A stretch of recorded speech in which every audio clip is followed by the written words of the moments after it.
हरिओम। सत नमो आदेश, गुरु जी को आदेश। और भाई कैसे हो सब लोग? अच्छे हो? आशा करता हूँ कि आप सब अच्छे होंगे। हम भी अच्छे हैं। इसलिए ये छोटा सा ज्ञान है आपके सामने रखा जा रहा है। आप देख चुके हैं कि इस वीडियो में व्यान मुद्रा का ज्ञान दर्शाया गया है।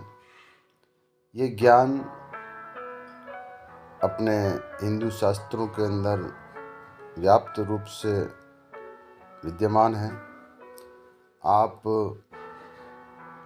YouTube के ऊपर कई वीडियो देख चुके हैं, फिर भी हमने सोचा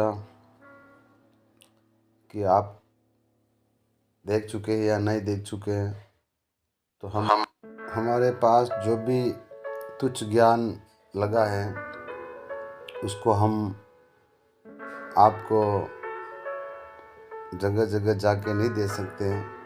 इसके लिए हम YouTube के ऊपर वीडियो के माध्यम से आपको बताना चाह रहे हैं। देखिए, ये व्यान मुद्रा है।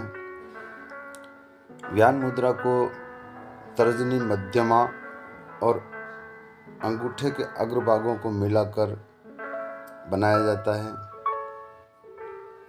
और जो पीछे शेष 2 अंगुली रहती है उनको सीधा रखना होता है। इसी प्रकार ये मुद्रा बन जाती है। अब आपको ये स्मरण होना चाहिए कि ये 3 तत्वों से मुद्रा बनती है। 3 तत्व कौन से हैं? अग्नि, वायु और आकाश। तीनों तत्वों में आपको जो भी तत्व ऊंचा नीचा होता होगा, या फिर अधिकता हो गई हो, या फिर न्यूनता हो गई हो, कम ज़्यादा हो रहे हो, तो ये दोनों तत्व वायु और आकाश अग्नि से मिलके पूरे शरीर में विकास करता है। और इन तत्वों का विकास होने से शरीर की शुद्धि बढ़ती है। शरीर के अंदर जो टॉन्सिल होते हैं वो निकल जाते हैं बाहर। और ये मुद्रा व्यान मुद्रा को दर्शाती है। शरीर के अंदर 10 वायु होते हैं, इसमें से एक व्यान वायु है। उस व्यान वायु को ये सफल बनाती है और इसको विकसित करती है। व्यान वायु पूरे शरीर में, संपूर्ण शरीर में समान रूप से विचरण करती है, और इस वायु के समान रूप से विचरण करने से आपको बहुत लाभ मिलते हैं। रक्तचाप के अंदर ये मुद्रा बहुत लाभकारी है। अब आप समझो कि रक्तचाप यानी बीपी हाई या बीपी लो होना। बीपी हाई हो तो भी ये मुद्रा काम करेगी, बीपी लो होगी तो भी ये मुद्रा समान रूप में लाने के लिए काम करेगी। अब ये दोनों रक्तचाप में ये मुद्रा लाभकारी है। और हृदय के रोगों में कोई सा भी रोग हो, हृदय के रोगों में ये बहुत कारगर है। रक्तचाप जिसकी बीपी हाई लो अचानक हो जाती हो, अचानक हाई हो जाती हो, अचानक लो हो जाती हो, तो इस मुद्रा को लगाने से तुरंत लाभ मिलता है। बीपी हाई में चक्कर आना, शरीर में भारीपन लगना, ये होता है। और बीपी लो हो जाने पर पूरे शरीर में दर्द होता है और अचानक पूरे शरीर में पीड़ा शुरू हो जाती है।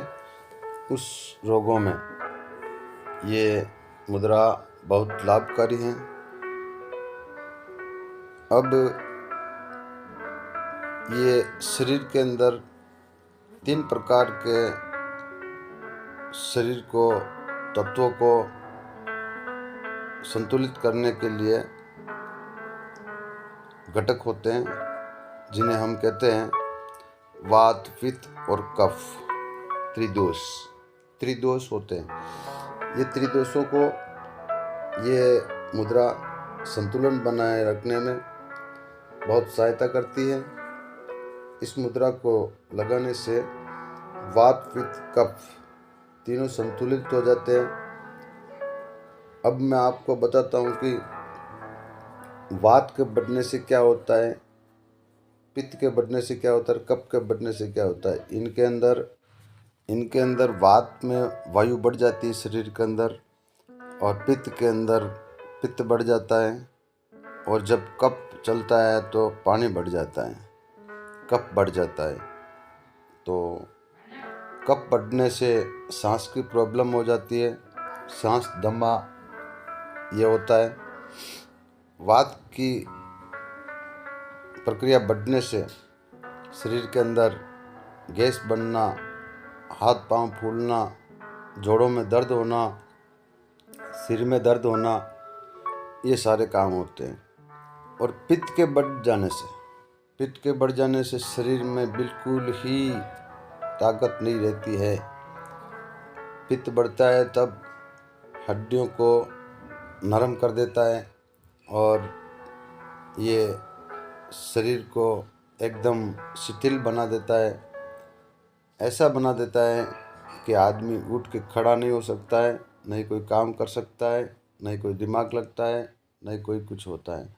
इसके लिए आप इस मुद्रा को प्रातः उठकर सोच से निवृत्त होकर, नित्य कर्मों से निवृत्त होकर, आप इसको सुखासन में बैठकर रीढ़ की हड्डी, कमर को सही करके 30 से कम 15 मिनट से 30 मिनट, और अधिक हो सके तो 45 मिनट का इसका समय है। तो आप इसको लगा के सुख भोगिए, आनंद लीजिए। और हमारे इस ज्ञान को अच्छा लगा हो तो लाइक, शेयर और चैनल को सब्सक्राइब कीजिए, ताकि हमें भी आपका नोटिफिकेशन अच्छी तरह से, हमारा नोटिफिकेशन आपको मिल सके। जय हो।